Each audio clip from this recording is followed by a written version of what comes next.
E aí, gente, sejam bem-vindos a Vrac Studio. Meu nome é Vitor e vamos para mais um vídeo dos extras do De Zero a 3D, a nossa série que leva a gente de 0 a 3D, ensinando produção tridimensional para qualquer programa. Bom, gente, eu estou um pouco lerdo hoje, mas vamos lá.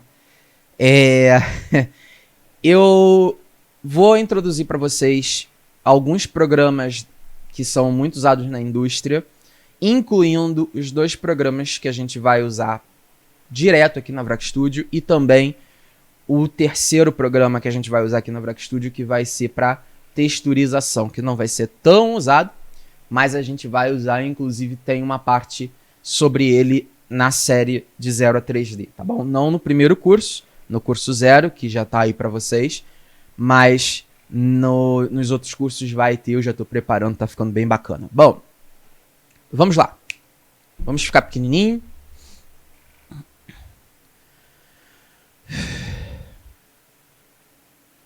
Bom, gente, então vamos lá. Primeiro vamos falar do óbvio, que é o que todo mundo vai querer pegar aí para começar, que é o Blender. Gente, o Blender é o canivete suíço da indústria aí, e ele é usado na indústria muito, até por sinal. Para vocês terem uma noção, no filme dos Vingadores, o Blender foi usado para produção de efeitos especiais e para composição de algumas cenas, ok? Por conta de determinadas facilidades que ele provém aí pra gente. O Blender é um software de código aberto, é um software gratuito, não se enganem, porque o software ele pode ser de código aberto, porém não necessariamente gratuito, ok? E é um software que faz de tudo um pouco. Ele faz escultura, ele faz animação 3D, ele faz modelagem, ele faz textura, ele faz render, ele faz luz, ele faz até animação 2D, ok? Porém, ele não faz tudo isso da melhor forma possível. Então, por conta disso, a gente acaba tendo que ir para outros programas e o Blender acaba por não se consolidar como queríamos como padrão da indústria, ok? Uma coisa que é muito importante de falar, existem projetos aí no mercado que são feitos totalmente com Blender, como por exemplo um filme da Netflix chamado Next Gen. Vai aparecer aqui por cima um pop-up com a imagem do filme. Esse filme foi feito todo com Blender, ok? Então não se enganem, apesar de que é um software gratuito, apesar de que na indústria ele não é tão usado sozinho, mas ele é capaz de coisas magníficas, ok? Bom, vamos pro próximo, que é o Maya. Gente, eu aprendi 3D com Maya, tá? Depois eu saí por conta de ser um software perfeitamente muito caro, tá? Sem tirar nem pôr.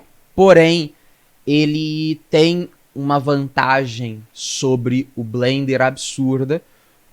Ele é muito mais estável, ele é capaz de muito mais, mesmo se a gente levar em consideração que o Blender pode colocar uns extras ali, pode instalar uns extras para trazer mais ferramentas para dentro dele, tanto quanto o Maya, mas o Maya ele é superior, sim, tá? Em questão de interface, hoje eu estou usando o Maya de novo por conta de estar estudando desenvolvimento de jogos na faculdade, e eu estou vendo, infelizmente eu estou tendo que ver o básico de 3D, eu estou tirando dúvidas que já não são mais tão básicas, mas a gente tem que seguir o cronograma do curso, e eu estou percebendo que tem alguns pontos, como por exemplo, mapa UV, é muito mais fácil de fazer no Maya do que no Blender, tá? Então assim, é um software extremamente importante, é o padrão da indústria, tá? A indústria toda usa Maya, porém é muito caro, e algumas coisas pra gente que trabalha sozinho ou pra gente que está estudando ainda, é bem complexo de ter, ok? Para vocês terem uma noção, esse aqui é o preço do Maya mensalmente, tá? Isso é uma coisa absurda para nós aqui no Brasil e nos Estados Unidos, no Canadá também. Isso para um artista independente é muito difícil, tá bom? Então a maior parte acaba por se adaptar ao Blender ou a outros, como um que a gente vai ver daqui a pouco. Bom, ainda na Autodesk a gente tem o 3ds Max, tá? O 3D Studio Max. É um outro padrão da indústria. Talvez não seja tão usado para modelagem de personagens, mas também é usado para modelagem de personagem. Ainda não é um software CAD, tá? De arquitetura, porém é muito mais técnico. Ele lembra muito mais o Blender do que o Maya, tá? Lembra o Blender. Então, assim, é um software diferente, é da mesma empresa. E eu diria que depende da tua pipeline entre escolher um e outro, tá bom? Depende do teu sistema de produção na hora de fazer essa escolha entre Maya ou 3ds Max. Bom, depois nós temos o Cinema 4D. O Cinema 4D ele é um software profissional. Eu diria que ele é também um padrão na indústria, porém não para modelagem, por incrível que pareça.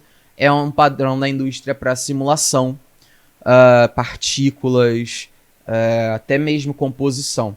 Porém, ele tem umas ferramentas de modelagem muito bacanas. Eu tô com ele na minha máquina e eu tô tentando me adaptar mais a ele para poder entrar nessa questão de partículas, porque ele tem umas situações que facilitam bastante de partículas.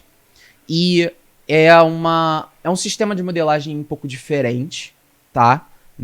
Eu não diria que é o sistema padrão que tem no Maya, que tem no 3D Max, que tem no Blender, mas ele é extremamente útil. E se você quer aí entrar para a área de partículas, mas quer um software que também faça modelagem, o Cinema 4D ele é uma opção bacana, até pelo fato de ser mais rentável, tá? Ele é mais barato do que se você for para um Maya ou para um 3D Max, e ele é um pouco mais estável do que o Blender, tá? Bom, isso foi modelagem e animação. Se a gente for pensar em escultura, aí a gente muda um pouquinho de situação. A gente continua tendo o Blender, tá? O Blender tem um sistema de escultura. Eu não uso particularmente, eu não consegui me adaptar, tá? Mas tem, e o pessoal faz umas coisas maravilhosas. É um sistema de escultura perfeitamente capaz, tá? Mas a gente vai entrar no ZBrush, tá? O ZBrush é o padrão da indústria já há muitos anos quando se trata de escultura, ok?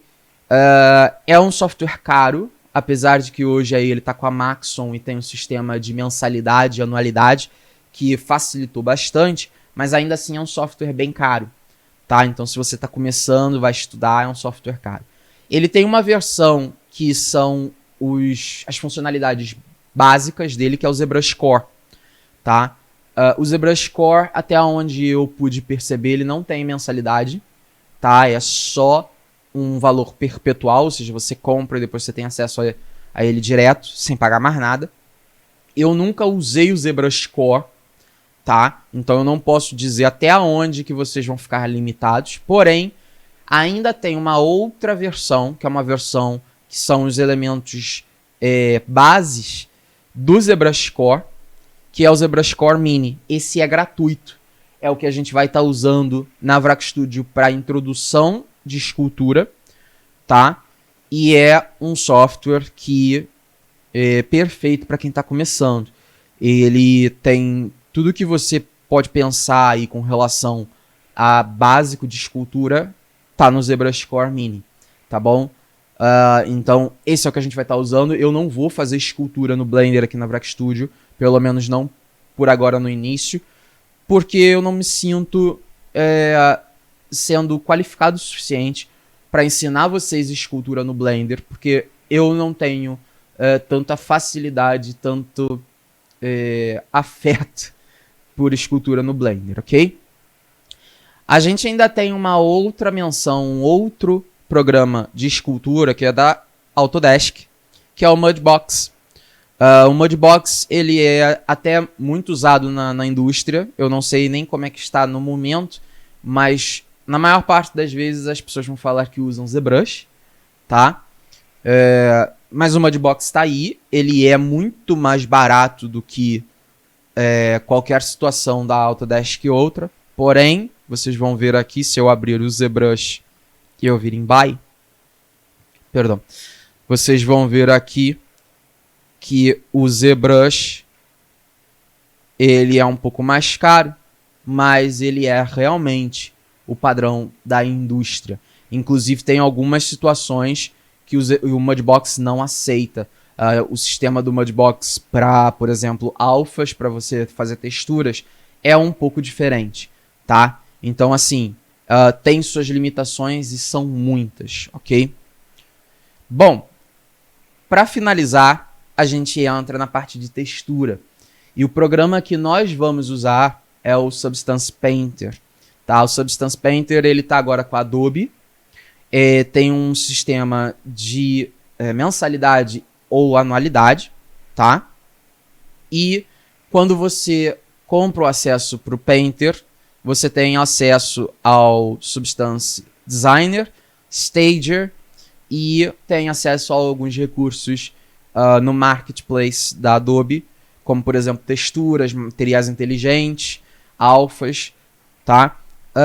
Por que o Painter? Por que não fazer no Blender? A gente pode fazer no Blender, mas o Painter ele dá algumas situações muito confortáveis da gente trabalhar mais rápido, além de ser o padrão da indústria, junto de um outro que a gente vai falar agora, que é o Mari, ok?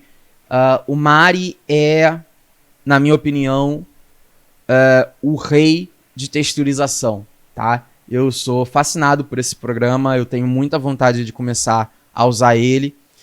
Eu nunca nem toquei nele. Eu sei que tem os 30 dias de graça para você ver como é que funciona o software. É um software muito caro, na minha opinião, tá? E por conta de eu estar sem tempo, eu ainda não peguei para testar esse software. Mas ele é padrão na indústria, junto do Substance Painter e Designer. E ele é, assim, sensacional. Ele faz coisas que a gente, às vezes, demoraria 3, 4 cliques em 1, 2 cliques. É sensacional, eu sou fascinado. É o software dos sonhos para mim de textura. Bom, gente, por hoje é isso. Eu espero que tenha elucidado aí as dúvidas de vocês com relação a programas, tá? No próximo vídeo a gente vai falar um pouquinho sobre os acessórios para a gente poder estar trabalhando aí. Em específico, a gente vai falar de mesa digitalizadora, display interativo e vamos falar de teclados auxiliadores. Vocês vão entender quando a gente for para aquele vídeo, tá bom? Bom, não se esqueçam de se inscrever, curtir, compartilhar. Dá uma olhada nos links aí embaixo, na descrição. Dá uma olhada no 0 a 3D. Me segue lá no Instagram, me segue lá no ArtStation, dá aquele apoio para mim, dá aquele apoio para a Vrac Studio se inscrevendo e a gente se vê no próximo vídeo. Tchau, tchau.